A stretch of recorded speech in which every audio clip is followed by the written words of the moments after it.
Ever wonder what the owners of new expensive vehicles and the owners of rare, old expensive vehicles have in common? Neither do I, but I do know one thing. They meet at places like this. I'm Chris from AutoAcademics, and we're at Tyler Perry's studios for the 2019 Atlanta Concours d'Elegance.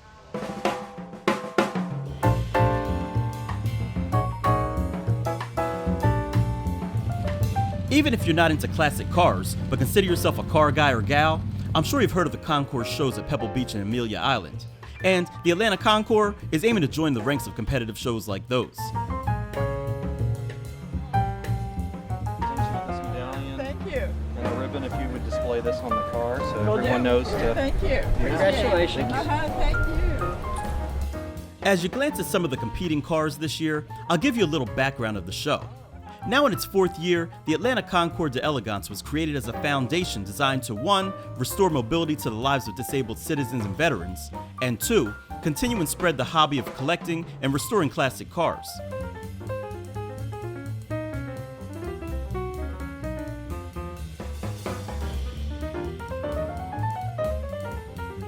Bentley was a featured mark this year as they celebrate their brand's 100th anniversary.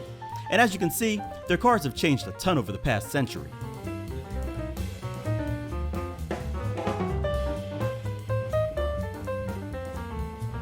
The nice thing about shows like this is it doesn't matter if you like new cars or old cars. There's something for everyone. And maybe you're more into the period fashion than the cars? Well, there's some of that too. It's common at Concours events such as this for attendees and participants to wear hats and carry parasols to accessorize their attire from the turn of the century. It really helps set the stage for some of their cars, too.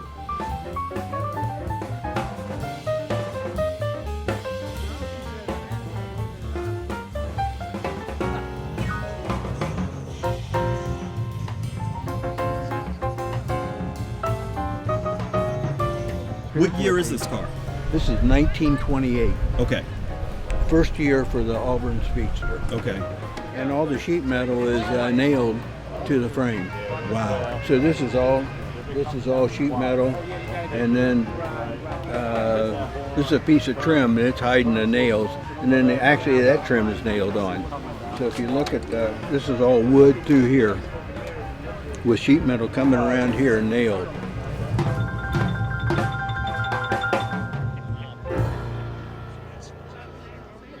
These headlights here turn with the wheels.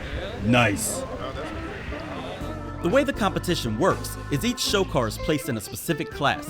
The Concours judging is based on a point system, and the competing cars are examined by qualified judges who follow a checklist and award points according to the established guidelines of each show. Areas of critique may include exterior and interior condition, engine compartment, and even the undercarriage. And then owners can receive feedback on the areas of their cars that may have lost points in hopes to improve on their scores at the next event. Hey, I'm Jeff Cassell. I'm from Dallas-Fort Worth in Arlington, Texas. And this is Lolita. She's a 39 Ford Woody. She was a movie car, and she was in the movie Lolita. There were 3 cars in the movie. This was the main character car of the movie. But during the movie part, they took 30 cases of Aquanet hairspray and Newport Beach sand to dull it down for film, because that's the way, it was too shiny for the film. And so that's what the directors wanted. And so this car set embalmed in basically Aquanet hairspray for 20 years in a barn. We found it in Half Moon Bay, California, in Sausalito, California. I went in, it didn't run, it had an inch of dirt and sand all over it. The hairspray was matted. Everything about this car was not working. Didn't run, didn't have brakes, didn't have any of that. And so in about 2 hours, I got it to crank so I could get it up on the trailer, because my trailer didn't have a winch. And so I had to make the thing run, or me and this little 80-year-old dude is gonna try to push this stupid thing up on the trailer. Not gonna happen. And so the key was, I gotta get it running. Didn't have brakes, but the emergency brake worked, so I was good to go. And so we got the brakes going with the emergency brake. I got it to run 2 hours. We put starter fluid, cleaned the spark plugs, stuck them in gas, scrubbed them down with a toothbrush that I had in my dang travel bag, just saying, yeah, trying to get all the gunk out of it. Of course, it's totally restored now in regards to all the brakes, all the drivetrain, the engines all redone. Made it safe, but it's really a preservation car because it is original wood, original paint, and restored. The only difference is that it runs better, it drives better, and we drive it about 1,500 to 2,000 miles a year. Right now, I mean, all over Dallas-Fort Worth. We'll probably take it to 15 different shows every year, and it just won Best of Class for preservation. Congratulations. Thank you very much. Another amazingly designed car that I have to share with you is this Bugatti Aerolith. Well, technically this is a recreation on an original Type 57 chassis because the Aerolith has been a mystery since it appeared, then disappeared over 80 years ago. But this magnesium-bodied example has been built precisely to the available blueprints and is no less beautiful than I'm sure the original and unique 1930s car was. Not every car is in showroom condition though. There are some, like this 1939 Cadillac V1690 convertible, that are referred to as barn finds. Vehicles in this classification are kept in the exact condition that they were found, in barns, garages, etc., dust included. Take a look at the roll-up partition between the driver and passenger, the footrests and ashtrays in back. It's hard to tell by the way it looks now, but it was a fine automobile for only the wealthiest of owners 80 years ago.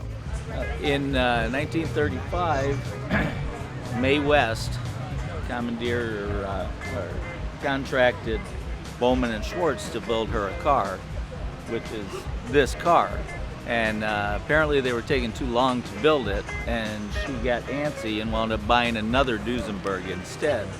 Well, when they finished this car, Ethel Mars from the Mars Candy Company, who was the richest woman in the world at that time, purchased the car, and this was her personal car. It's a 1935 Duesenberg SJ 553, which means it's supercharged, which was the biggest, strongest, most expensive car in the world at the time. And it's been through a few owners. When Mr. Anderson purchased the car, it was black, which unfortunately you couldn't see any of the body lines on it anymore. It was a terrible decision to paint it that color. He put it back to the original chinchilla gray, which is what this is, which is a beautiful silver. And so basically this is what it was when it came out of the factory. Yeah, and if you want,